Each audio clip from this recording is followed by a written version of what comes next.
దేవుని మహాకృప చేత మరొకసారి ప్రభు సన్నిధికి రాగలిగాం. ప్రభు కృపనిచ్చారు. అందుని బట్టి ప్రభువును స్తుతిస్తూ ఈ సమయంలో యెషయా గ్రంథం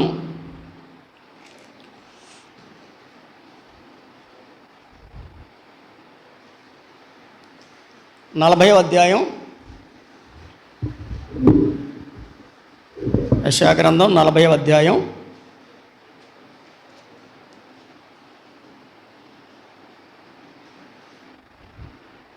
మొదటి వచనం చదువుకుందాం. మొదటి 2 వచనాలు. మీ దేవుడు సెలవిచ్చు మాట ఏదనగా, నా జనులను ఓదార్చుడి, యెరూషలేముతో ప్రేమగా మాటలాడుడి. ఆమె యుద్ధకాలము సమాప్తమయ్యను, ఆమె దోష రుణము తీర్చబడెను. యెహోవా చేతి వలన ఆమె తన సమస్త పాపముల నిమిత్తము 2 పొందెనను సమాచారము ఆమెకు ప్రకటించుడి. ప్రార్థన. కృపగలిగిన మా తండ్రి, పరిశుద్ధుడమైన దేవ, స్తోత్రములు చెల్లిస్తున్నాం. ఈ సమయంలో నీ కృపా బాహుళ్యాన్ని బట్టి వందనాలు చెల్లిస్తున్నాం. ఈ సన్నిధికి చేరువచ్చాం. మీరు మాతో మాట్లాడండి. మాకు కావలసిన వర్తమానం ఇచ్చి మహిమ పొందమని యేసుక్రీస్తు వారి అత్యున్నత నామములో స్తోత్రములు చెల్లించి ప్రార్థించి వేడుకొనిచున్నాము తండ్రి, ఆమేన్. యెషయా గ్రంథం మనం 2వ భాగం, విడుదల పుస్తకం అని మనం విన్నాం. అందులో 40వ అధ్యాయం నుంచి 66 అధ్యాయాల వరకున్న ఈ భాగాన్ని విడుదల పుస్తకం అని మనం పిలుస్తాం. ఇందులో 27 అధ్యాయాలు ఉన్నాయి. ఈ 27 అధ్యాయాలని 3 భాగాలు చేసుకుంటాం. వినండి అంతే. 40 నుంచి 48 అధ్యాయాలని శరీర విమోచన అంటారు. 40 నుంచి 48 అధ్యాయాలని శరీర విమోచన. 49 నుంచి 57 అధ్యాయాలని ఆత్మీయ విమోచన. 49 నుంచి 57 అధ్యాయాలని ఆత్మీయమైన విమోచన. 58 నుంచి 66 అధ్యాయాలని సార్వత్రిక విమోచన. సార్వత్రిక విమోచన. ఫస్ట్ది ఏంటంటే ఫిజికల్ రిడెంప్షన్. మొదటిది ఫిజికల్ రిడెంప్షన్ అంటే శరీర సంబంధమైన విమోచన. రెండవది స్పిరిచువల్ రిడెంప్షన్, ఆత్మ సంబంధమైన విమోచన. మూడవది సార్వత్రిక విమోచన, యూనివర్సల్ రిడెంప్షన్. యూనివర్సల్ రిడెంప్షన్ అంటే సార్వత్రికంగా ప్రభు ఏం చేయబోతున్నాడు అనేది ఈ 3 భాగాల్లో వ్రాయబడింది. అయితే మొదటి భాగంలో శరీర విమోచన మనం ఆలోచిస్తే, గత బుధవారం రాత్రి విమోచకుని గురించిన సంగతులు మనం విన్నాం. ఆయన విమోచకుడు అని విన్నాం. దీంట్లో మనం గమనించినట్లయితే 40వ అధ్యాయంలో ఏమన్నాడు? ఆమె దోష రుణము తీర్చబడెను. ఆమె దోష రుణము తీర్చబడెను అంటే దోషం చేసిన వ్యక్తి కోసం ఎవరో రుణం తీర్చారు. రుణము తీర్చి ఆమెకు విడుదల కలిగించారు. ఇప్పుడు తాకట్టు పెడతాం కదా, తాకట్టు పెడతారు. తాకట్టు పెట్టినప్పుడు ఏం చేస్తాము? ఏదో వస్తువు అక్కడ పెట్టి కొంత సొమ్ము తెచ్చుకుంటాం. ఆ వస్తువు మళ్ళీ మన చేతికి రావాలంటే ఏం చేయాలి? ఆ సొమ్ము మరలా వాళ్ళకి ఇస్తేనే ఆ వస్తువు మనకు వస్తుంది. అలాగే ఇశ్రాయేలీయులు తాకట్టుకు పోయారు. బబులోను దేశానికి తాకట్టుకు వెళ్ళిపోయారు. అంటే దేవుడు తాకట్టు పెట్టుకోలేదు, తమను తామే అమ్మేసుకున్నారు అని వ్రాయబడింది. మరి అమ్ముకున్న వారిని దేవుడు ఏం చేశాడు? విమోచించాడు. ఆయన ఏం చేశాడు? విమోచించాడు. అందుకనే ఆయన చెబుతున్నాడు అక్కడ యెహోవా చేతి వలన ఆమె తన సమస్త పాపముల నిమిత్తము రెండింతలు పొందినను సమాచారము ఆమెకు ప్రకటించుడి అని పైన 2వ వచనములో అన్నాడు. ఆమె యుద్ధకాలము సమాప్తమాయను. 40వ అధ్యాయం 2వ వచనం. ఆమె యుద్ధకాలము సమాప్తమాయను. ఆమె దోష రుణము తీర్చబడెను. ఆమె దోష రుణము తీర్చబడెను. వినండి, మనమందరం కూడా రుణస్థులం. మన రుణాన్ని ప్రభువు తీర్చాడు. మన రుణాన్ని ప్రభువు తీర్చాడు. ప్రభువు తీర్చడం బట్టి మనమందరము విడుదల పొందాం.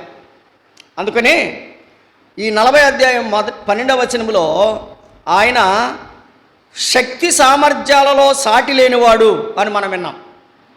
40వ అధ్యాయం 12వ వచనంలో ఆయన శక్తి సామర్థ్యాలలో సాటి లేనివాడు. తన పుడిచిటిలో జలాలను కొలిచినవాడు, జానతో ఆకాశాన్ని కొలిచినవాడు, భూమిలోని మన్ను కొలపాత్రలో ఉంచినవాడు, త్రాసులో పర్వతాలను తూచినవాడు, తూనిక చేత కొండలను తూచినవాడు. ఆయన శక్తి సామర్థ్యాలలో సాటి లేనివాడు అని విన్నాం.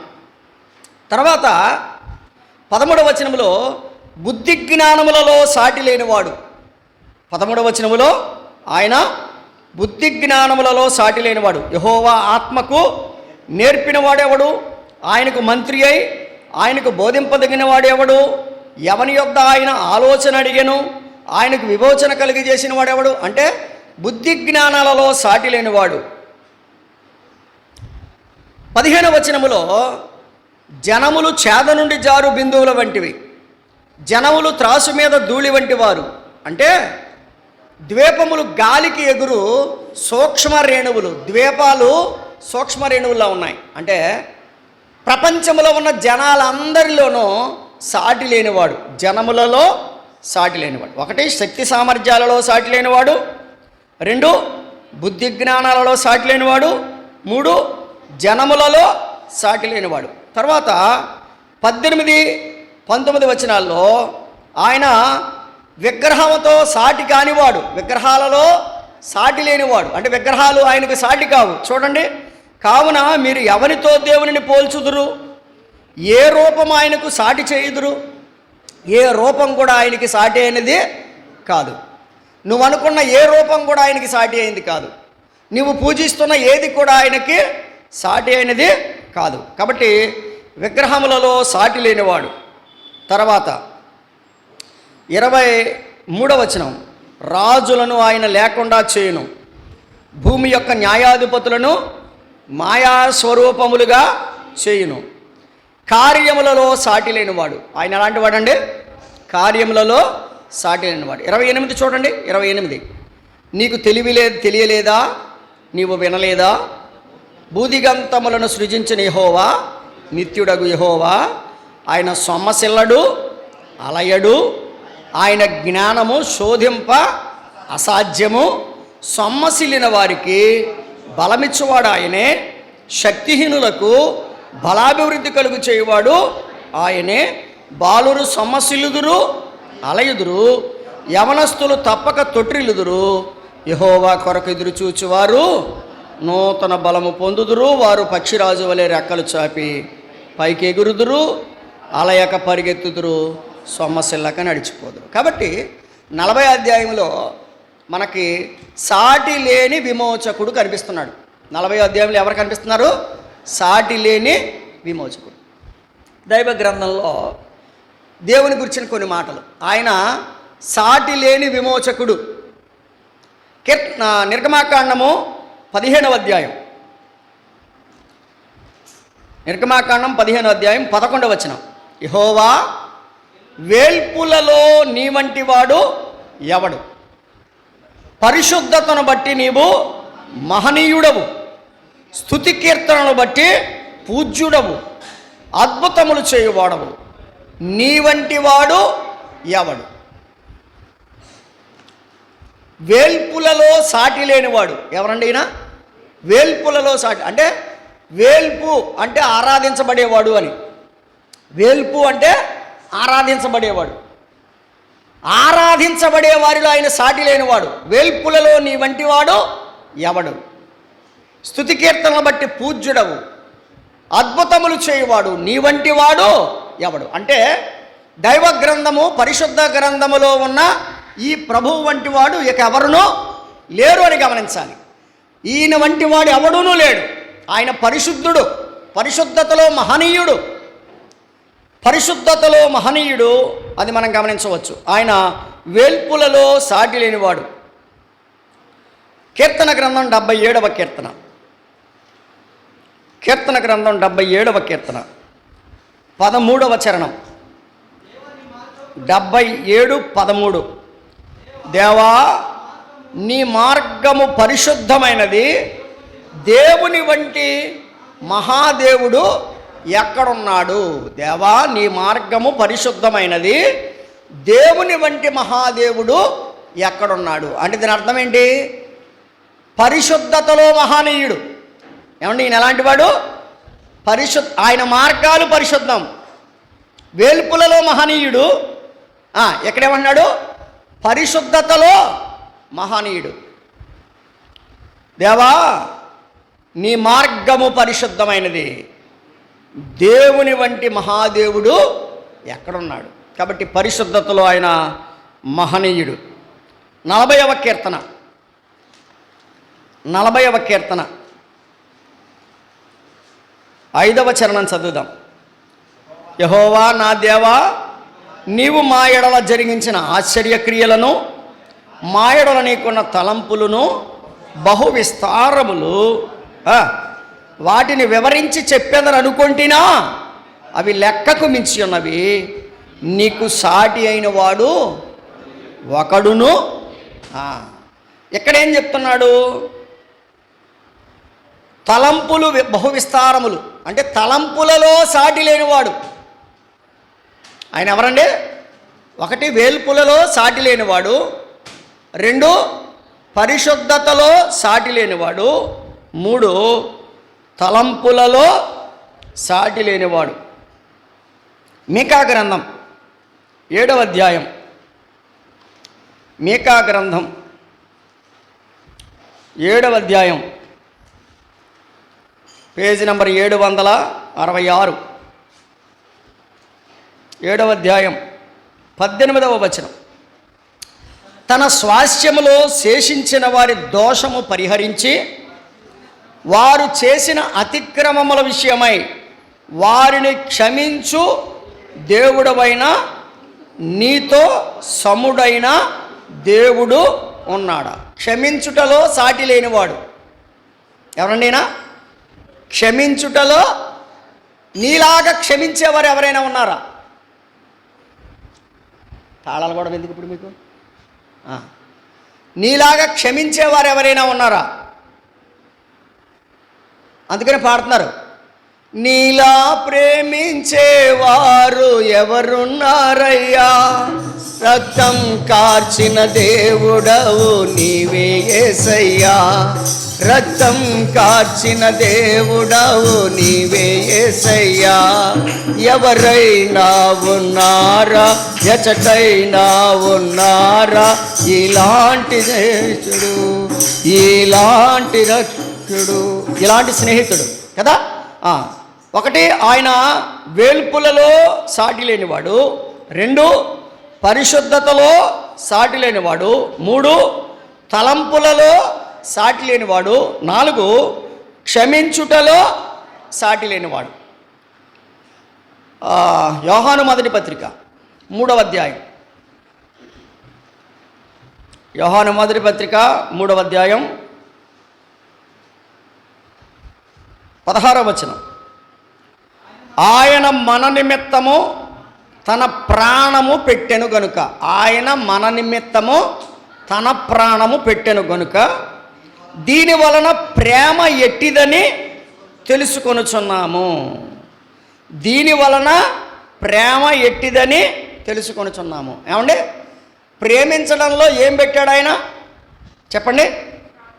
ప్రాణం పెట్టాడు. ఎవరైనా మన కోసం ప్రాణం పెట్టారా? కాబట్టి ప్రాణము పెట్టడంలో, ప్రేమించి ప్రాణము పెట్టడంలో ఆయన సాటి లేనివాడు. దీని వలన ప్రేమ ఎట్టిదో మనం తెలుసుకుంటున్నామంటే, ప్రేమకు మూలం, ప్రేమకు ఆధారం ప్రేమకు గుర్తు ఎవరంటే మన ప్రభు అయిన యేసుక్రీస్తు. అక్కడ మాట ఆయన మన నిమిత్తము తన ప్రాణము పెట్టాను. ఎవరి నిమిత్తము? నా నిమిత్తం నా ప్రాణం పెట్టుకోవడం కాదు, నా కుటుంబం నిమిత్తం నా ప్రాణం పెట్టుకోవడం కాదు, మన నిమిత్తము తన ప్రాణము పెట్టాను గనుక దీని వలన ప్రేమ ఎట్టిదని తెలుసుకొనుచున్నాము. అంటే దాని అర్థం ఏంటంటే ప్రేమించి ప్రాణము పెట్టడంలో ఆయన సాటి లేనివాడు కదండి. కీర్తన గ్రంథం 89వ కీర్తన, కీర్తన గ్రంథం 89వ కీర్తన, కీర్తన గ్రంథం 89 5వ వచనం చదువుదాం. 5 యెహోవా ఆకాశ వైశాల్యము నీ ఆశ్చర్య కార్యములను స్తుతించుచున్నది, పరిశుద్ధ దూతల సమాజములో నీ విశ్వాస్యతను బట్టి నీకు స్తుతులు కలుగుచున్నవి. మెంటను యెహోవాకు సాటి అయిన వాడెవడు? దైవపుత్రులలో యెహోవా వంటి వాడు ఎవడు? ఇక్కడ మీరు గమనించినట్లయితే ఆశ్చర్య కార్యాలు చేయడంలో ఆయనకు సాటి అయిన వాడు మరొకడు లేడు. ఆశ్చర్య కార్యాలలో సాటి లేనివాడు. నేలమంటి నుంచి ఏం చేశాడు? నరుని చేశాడు. ఇది ఆశ్చర్యం కదా? ఆ మట్టి బొమ్మలోకి జీవవాయువు నువ్వాడు. ఇది ఆశ్చర్యం కాదా? నరునికి గాఢ నిద్ర కలుగు చేశాడు, ఒక పక్కటెముకను తీశాడు, స్త్రీగా నిర్మించాడు. ఇది ఆశ్చర్యం కాదా? కలుగునుగాక అనగా ఏదేను వనం కలిగింది, కలుగునుగాక అనగా పక్షులు కలిగాయి, కలుగునుగాక అనగా జంతువులు కలిగాయి. ఇది ఆశ్చర్యం కదా? ఇశ్రాయేలీల మీద పగబట్టినా లేక ఇశ్రాయేలీల చేత వెట్టి చాకిరీ చేయించుకుంటున్న ఐగుప్తీయుల మీద 10 తెగుళ్ళు రప్పించి వారిని అద్భుతమైన రీతిలో ఒకే మేఘము అగ్నిస్తంభముగాను అదే మేఘము మేఘస్తంభంగాను, అంటే ముందున్న వారికి వెలిగివ్వడానికి అగ్నిగాను వెనకాలన్న వారికి చీకటిగాను అది ఉంది. ఇశ్రాయేలీలకు ఐగుప్తీయులకు మధ్య నిలబడింది. ముందున్న వారికేమో వెలిగించింది, వెనకన ఉన్న వారికి చీకటి ఇచ్చింది. ఇప్పుడు చెప్పండి, ఐగుప్తీయులట ఇశ్రాయేలీల్ని తరిమి పట్టుకోలేకపోయారట. ఆశ్చర్యం కాదా? ఎర్ర సముద్రాన్ని విడగొట్టాడు. ఆశ్చర్యం కాదా? కాబట్టి ఆశ్చర్య కార్యములలో ఆయన సాటి లేనివాడు. దినవృత్తాంతముల 2వ గ్రంథం 6వ అధ్యాయం, దినవృత్తాంతముల 2వ గ్రంథం 6వ అధ్యాయం 14వ వచనం. దినవృత్తాంతముల 2వ గ్రంథం 6వ అధ్యాయం 14వ వచనం. యెహోవా ఇశ్రాయేలీల దేవా, హృదయపూర్వకంగా నిన్ను అనుసరించు నీ భక్తులకు నిబంధనను నెరవేర్చుచు కృపచూపుచూ ఉండు. నీ వంటి దేవుడు ఆకాశమందైనను భూమి యందైనను కృపచూపుటలో సాటి లేనివాడు. ఆకాశంలో కానీ భూమి మీద కానీ నీలాంటి దేవుడు లేడు. కృపచూపడంలో నీలాంటి దేవుడు లేడు. మనం గమనిస్తాం, పరిశుద్ధతలో ఆయన సాటి లేనివాడు, వేల్పులలో ఆయన సాటి లేనివాడు, తలంపులలో ఆయన సాటి లేనివాడు, క్షమించుటలో ఆయన సాటి లేనివాడు, ప్రేమించి ప్రాణం పెట్టుటలో ఆయన సాటి లేనివాడు, ఆశ్చర్యకార్యములు చేయట్లో ఆయన సాటి లేనివాడు, కృపచూపుటలో ఆయన సాటి లేనివాడు. 89వ కీర్తన, 89వ కీర్తన 8వ వచనం లేక 8వ చరణం. యెహోవా సైన్యములకు అధిపతియగు దేవా, యెహోవా నీ వంటి బలాఢ్యుడు ఎవడు? బలములో సాటి లేనివాడు. ఏమంటే ఆయన ఎవరు? బలములో సాటి లేనివాడు. నీ బలం నా బలం ఎంత? ఆయన నీ వంటి బలాఢ్యుడు ఎవడు? నీ వంటి బలాఢ్యుడు ఎవడు? ఇర్మియా గ్రంథం 10వ అధ్యాయం, ఇర్మియా గ్రంథం 10వ అధ్యాయం 7వ వచనం. జనములకు రాజా, నీకు భయపడని వాడెవడు?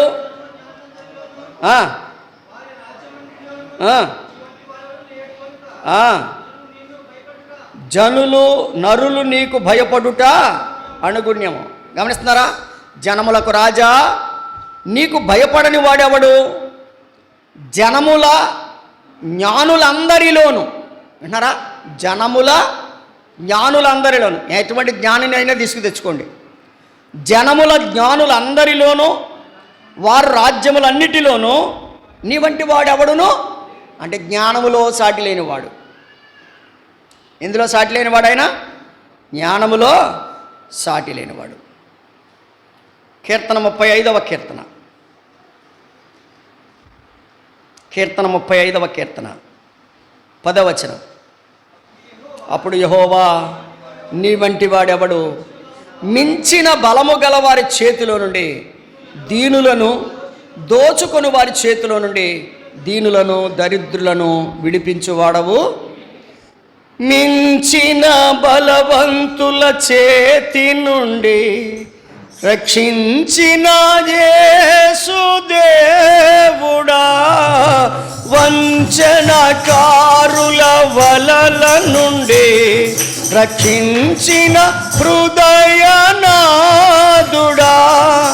మించిన బలవంతుల చేతి నుండి రక్షించిన యేసు దేవుడా, వంచనకారుల వలల నుండి తప్పించిన హృదయనాథుడా. నిరాశలో నన్ను తప్పించితవి. ఏమంటే నిరాశలో ఉండగా ఆయన ఏం చేశాడు? మనల్ని తప్పించాడు, విడిపించాడు. చెప్పండి, అక్కడ ఏమన్నాడు? వచ్చిన ఏమన్నాడు చూడండి. యెహోవా, నీ వంటి వాడెవడు? మించిన బలము గల వారి చేతి నుండి దీనులను, దోచుకుని వారి చేతిలో నుండి దీనులను, దరిద్రులను చెప్పండి విడిపించుటలో సాటి లేనివాడు. మీరు అర్థం కావడానికి ఇలా చెప్పుకుంటూ వెళ్ళిపోతాను. ఆయన వేల్పులలో సాటి లేనివాడు, పరిశుద్ధతలో సాటి లేనివాడు, తలంపులలో సాటి లేనివాడు, క్షమించుటలో సాటి లేనివాడు, ప్రేమించి ప్రాణము పెట్టుటలో సాటి లేనివాడు, ఆశ్చర్యకార్యములు చేయుటలో సాటి లేనివాడు, కృపచూపుటలో సాటి లేనివాడు, బలములో సాటి లేనివాడు, జ్ఞానములో సాటి లేనివాడు, విడిపించుటలో సాటి లేనివాడు. ఇప్పుడు చెప్పండి, నీవు ఇటువంటి వారిని ఎవరినైనా చూపించి, ప్రపంచంలో ఇటువంటి వ్యక్తిని ఎవరినైనా చూపించు, ఇటువంటి దేవుడిని ఎవరినైనా చూపించు, వారిని మనం ఆరాధిద్దాం. ఇటువంటి దేవుడికి ఎవరునూ లేరు అని నొక్కి దేవుని వాక్యం, పరిశుద్ధ గ్రంథం చెబుతుంది. ఆయన సాటి లేని దేవుడు. 40వ అధ్యాయము యెషయా గ్రంథం ఆయన సాటి లేని విమోచకుడు అని మనకు తెలియజేస్తుంది. 41వ అధ్యాయము ఆయన సహాయకుడైన విమోచకుడు. ఏమండి, 40వ అధ్యాయమేమో సాటి లేని విమోచకుడు, 41వ అధ్యాయం ఏం చెప్తుంది? సహాయకుడైన విమోచకుడు. 9వ వచనం చదవండి, 41:9. భూదిగంతముల నుండి నేను పట్టుకొని దాని కొనల నుండి పిలుచుకొని వాడా, నీవు నా దాసుడువనియు నేను నిన్ను ఉపేక్షింపక ఏర్పరచుకుంటున్నానియు నేను నీతో చెప్పి ఉన్నాను. నీకు తోడై ఉన్నాను, భయపడకము, నేను నీ దేవుడినై ఉన్నాను, దిగులు పడకము, నేను నిన్ను బలపరుతును, నీకు సహాయము చేయువాడను నేనే. 41వ అధ్యాయంలో మన విమోచకుడు ఎవరండి? సహాయకుడు. ఆయన మనకు సహాయకుడు. సహాయం చేయడానికి ఆది నుండి మానవ వంశాలను పిలుస్తున్నాడంట. సహాయం చేయడానికి ఏం పిలుస్తున్నాడు? ఆది నుండి మానవ వంశాలను పిలుస్తున్నాడంట. 4వ వచనం చూడండి, 41:4. దీనిని ఎవడు ఆలోచించి జరిగించెను? ఆది నుండి మానవ వంశములను పిలిచిన వాడనైన యెహోవానగు నేనే. ఎప్పటి నుంచి పిలుస్తున్నాడంట ఆయన? ఆది నుండి పిలుస్తున్నాడు. ఆదిలో ఆదామా నువ్వెక్కడా అని పిలిచాడు. పిలిచాడా? ఆదిలో ఏమని పిలిచాడు? ఆదామా నువ్వెక్కడా. తర్వాత కయ్యను నీ తమ్ముడు ఎక్కడా? పిలిచాడా? పిలిచాడు. నావోహో నీవే నా ఎదుట నీతిమంతుడమైనటువంటి చూచితిని అని పిలిచాడా? పిలిచాడు. ఆదికాండం 12వ అధ్యాయానికి వచ్చేసరికి అబ్రహాముని పిలిచాడా? పిలిచాడు. ఆది నుండి ఆయన ఏం చేస్తున్నాడు? పిలుస్తూనే ఉన్నాడు. ఎవరిని పిలుస్తున్నాడు? మనుష్యులను. ఎవరిని? మనుషులను పిలుస్తున్నాడు. ఆది నుండి ఆయన మానవ వంశములను పిలుస్తున్నాడు. దేనికోసం అంటే ఆయన సహాయం చేయడానికి పిలుస్తున్నాడు. 40 అధ్యాయము సాటి లేని విమోచకుడు, 41వ అధ్యాయము సహాయకుడైన విమోచకుడు. రైట్. 42వ అధ్యాయం సేవకుడైన విమోచకుడు. 42వ అధ్యాయము సేవకుడైన విమోచకుడు. చూడండి మొదటి వచనం. ఇదిగో నేను ఆదుకొను నా సేవకుడు. మన విమోచకుడు ఎలా వచ్చాడు ఈ లోకానికి? సేవకుడిగా వచ్చాడు. వినండి వినండి. మత్తయి యేసు ప్రభు వారిని ఏమని చూపించాడంటే యూదులకు రాజు అని చూపించాడు. ఏమని చూపించాడు? యూదులకు రాజు అని చూపించాడు. మార్కు ఆ సేవకుడిగా చూపించాడు. మార్కు ఎలా చూపించాడు? సేవకుడిగా చూపించాడు. ఆయన అనేకులకు ప్రతిగా విమోచన క్రయధనముగా తన ప్రాణం ఇవ్వడానికి వచ్చాడు, కానీ ఆయన పరిచారము చేయించుకోవడానికి రాలేదు. పరిచారము చేయడానికి, అనేకులకు ప్రతిగా విమోచన క్రయధనముగా తన ప్రాణం ఇవ్వడానికి వచ్చాడు అని చెప్పాడు మార్కు. అయితే వినండి, మన విమోచకుడు సేవకుడు. మన విమోచకుడు ఎవరండి?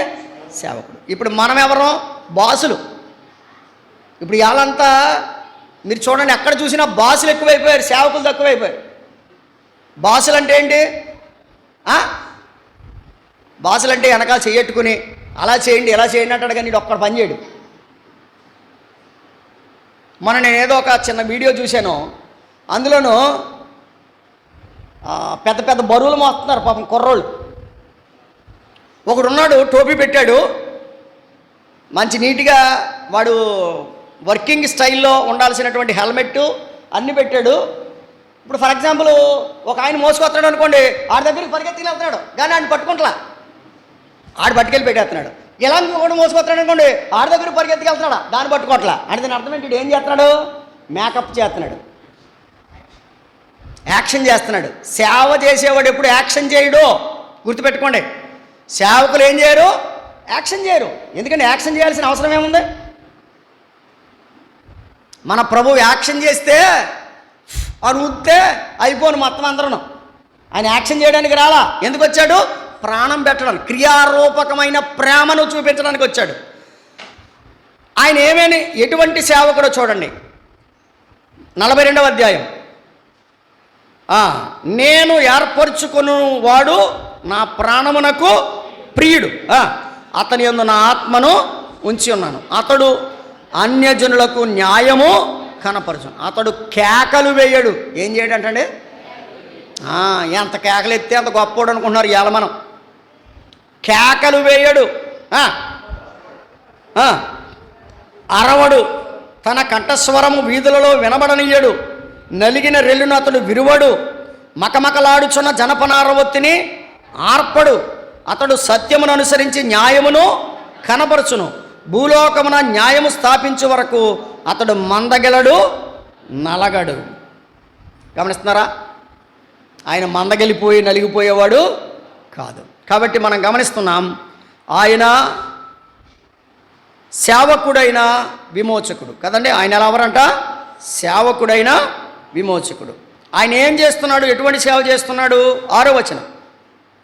గుడ్డివారి కన్నులు తెరుచుటకును, బంధింపబడిన వారిని చెరసాలలో నుండి వెలుపలికి తెప్పించుటకును, చీకటిలో నివసించు వారికి బందీగృహంలో నుండి వెలుపలికి తెప్పించుటకును, యెహోవానగు నేనే నీతి విషయంలో నిన్ను పిలిచి నీ చెయ్యి పట్టుకుని ఉన్నాను, నిన్ను కాపాడి ప్రజల కొరకు నిబంధనగాను అన్యులకు వెలుగుగాను నిన్ను నియమించి ఉన్నాను. కాబట్టి 42వ అధ్యాయం మన ప్రభువు సేవకుడైన విమోచకుడు. 43వ అధ్యాయానికి రండి. 43వ అధ్యాయానికి రండి. ఈ 43వ అధ్యాయంలో విమోచన కార్యక్రమం కనిపిస్తుంది. విమోచన కార్యక్రమం. ఆయన ఎవరిని విమోచించాడు? మొదటి వచనం, 43వ అధ్యాయం మొదటి వచనం. అయితే యాకోబు నిన్ను సృజించినవాడు. ఏమంటే ఆయన ఎవరు? సృజించినవాడు అంటే సృష్టికర్త. ఇశ్రాయేలు నిన్ను నిర్మించినవాడు, అంటే నీ నిర్మాణకుడు. సృజించినవాడు, మానవుణ్ణి నిర్మించినవాడు. ఎలాగూ సెలవిచ్చుచున్నాడు, నేను నిన్ను విమోచించి ఉన్నాను. చూడండి, సృజించినవాడు, నిర్మించినవాడు, విమోచించినవాడు. భూమిని సృజించాడు, మానవుని నిర్మించాడు. మానవుడు పాపములో పడిపోగా అమ్ముకోగా మానవుడిని ఏం చేశాడు? విమోచించాడు. తర్వాత భయపడకము, పేరు పెట్టి నిన్ను పిలిచి ఉన్నాను. నీవు జలములలో బడి దాటునప్పుడు నేను నీకు తోడయుండుదును. నదులలో బడి వెళ్ళినప్పుడు అవి నీ మీద పొర్లి పారవు. నీవు అగ్ని మధ్యను నడిచినప్పుడు కాలిపోవు, జ్వాలలు నిన్ను కాల్చవు. యెహోవానగు నేను నీకు దేవుడను, ఇశ్రాయేలు పరిశుద్ధ దేవుడైన నేనే నిన్ను రక్షించువాడను. కదండి, రక్షణ కార్యము చూడండి, రక్షణ కార్యం. నేనే నిన్ను రక్షించువాడను. విమోచిస్తున్నాడు ఆయన, విమోచిస్తున్నాడు ఆయన, మనకు విమోచనకారుడుగా ఉన్నాడు.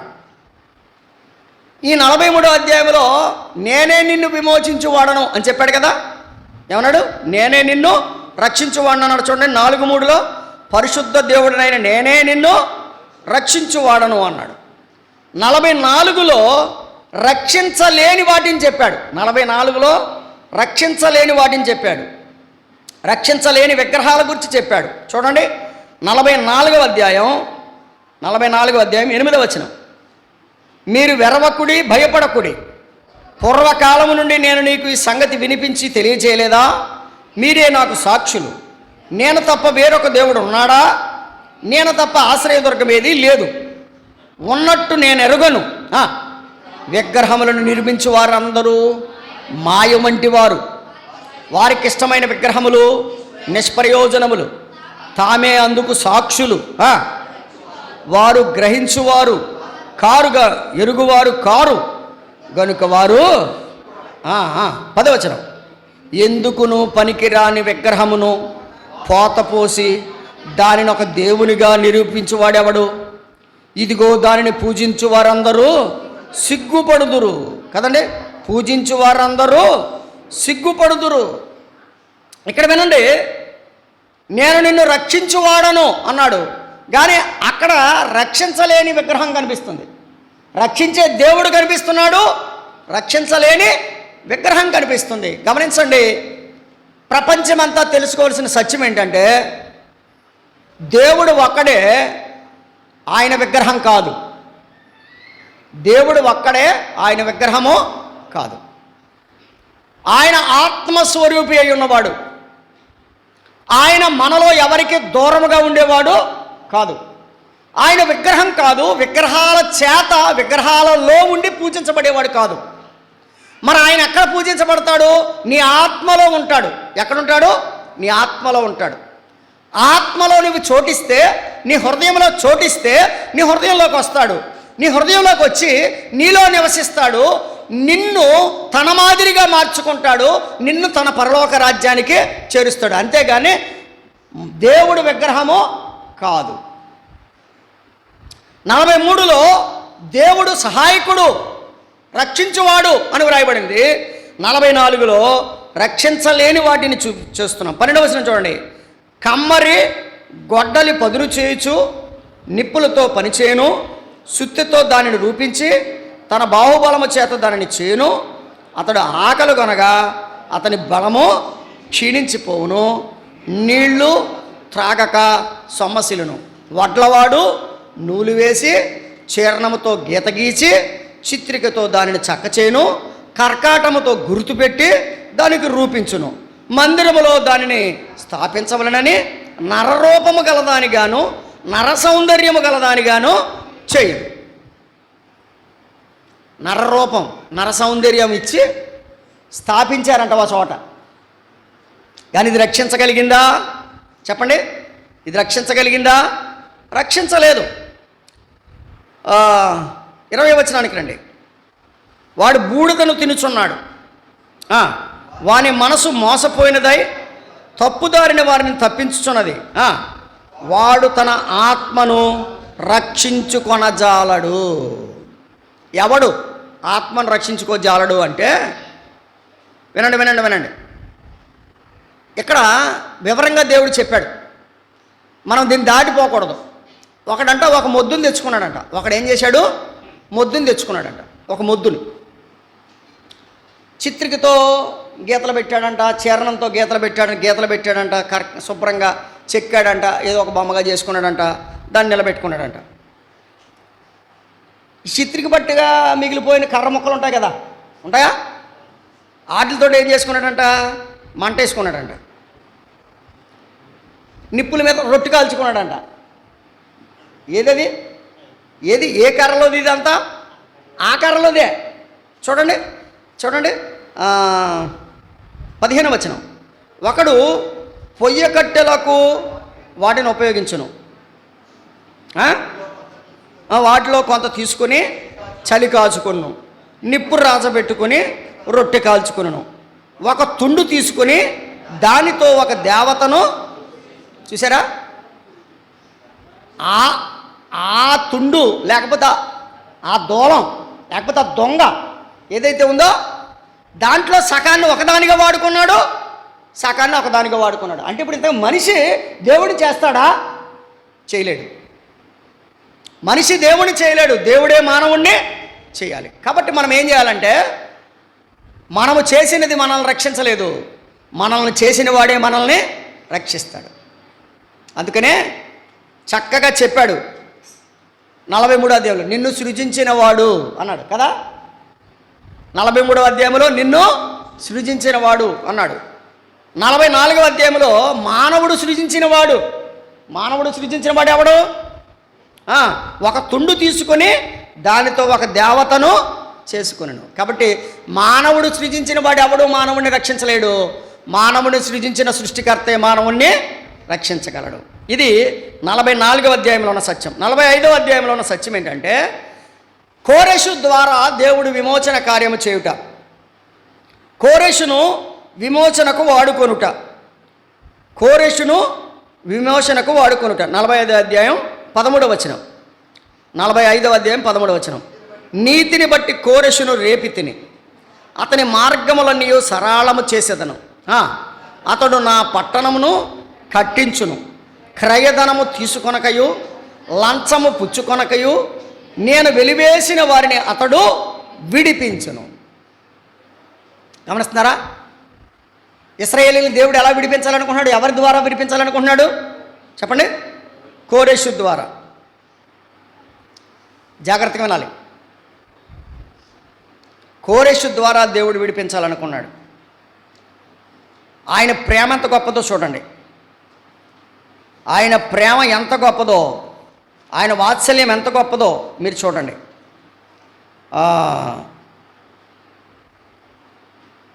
ఎజ్రా గ్రంథము, నెహెమ్యా గ్రంథాలలో మనం ఈయన పరిస్థితిని మనం చూడొచ్చు. కోరెషు ఏమన్నాడంటే, మీరు మీ దేశానికి వెళ్ళొచ్చు, మీరు వెళ్ళి మీ దేవుని యొక్క మందిరాన్ని మీరు కట్టుకోవచ్చు అని చెప్పాడు. ఎజ్రా గ్రంథం 1వ అధ్యాయం, ఎజ్రా గ్రంథం 1వ అధ్యాయం 2వ వచనం.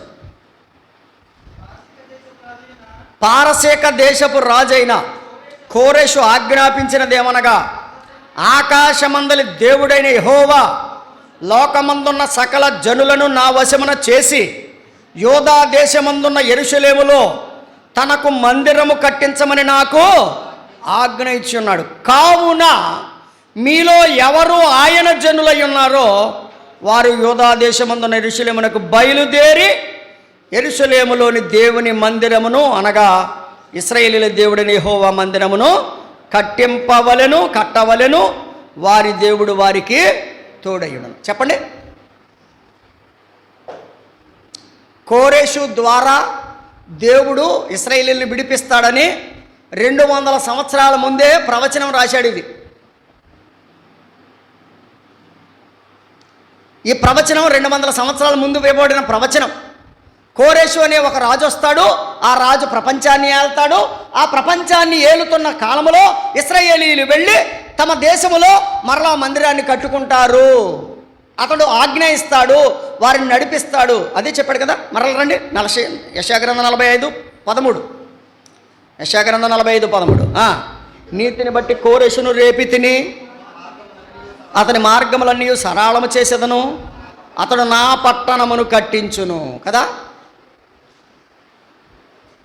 కాబట్టి 45వ అధ్యాయము కోరేషు ద్వారా విడుదల.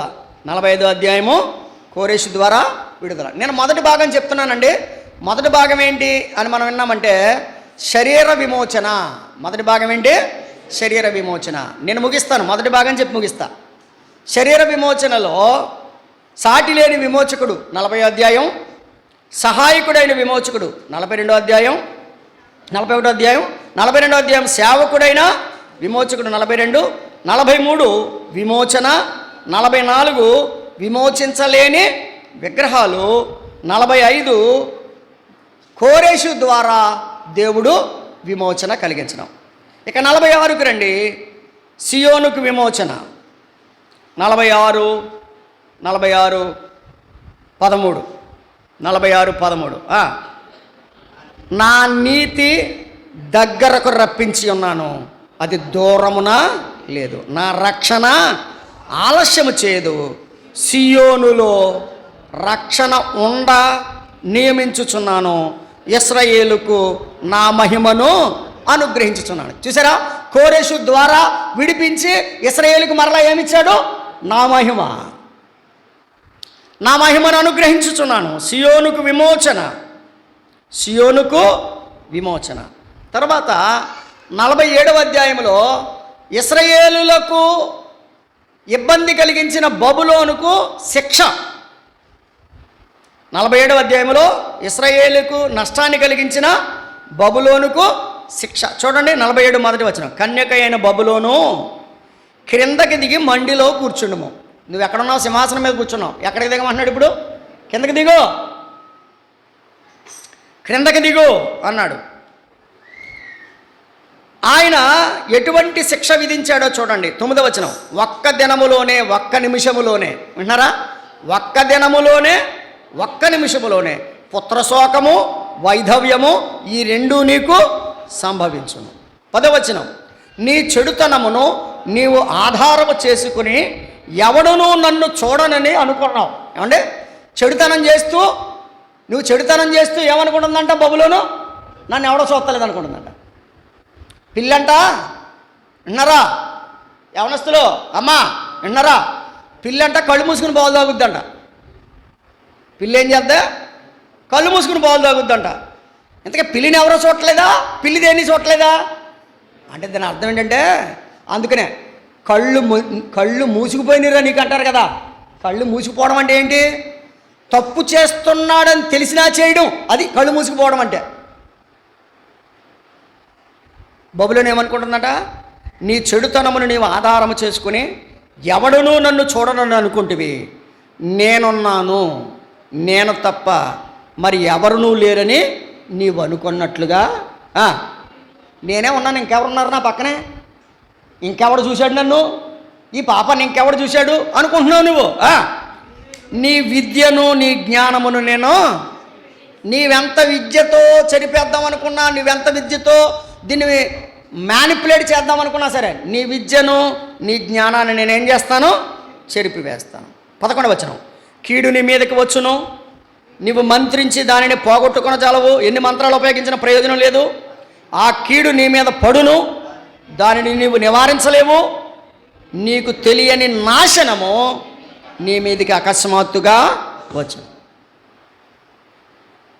బబులోనుకు దేవుడు తీర్పు తీర్చాడు, సియోనుకు దేవుడు విడుదల ఇచ్చాడు. 48వ అధ్యాయం యోదావారి విమోచన, యోదావారి యొక్క విమోచన చూడండి. 48వ అధ్యాయం మొదటి వచనం.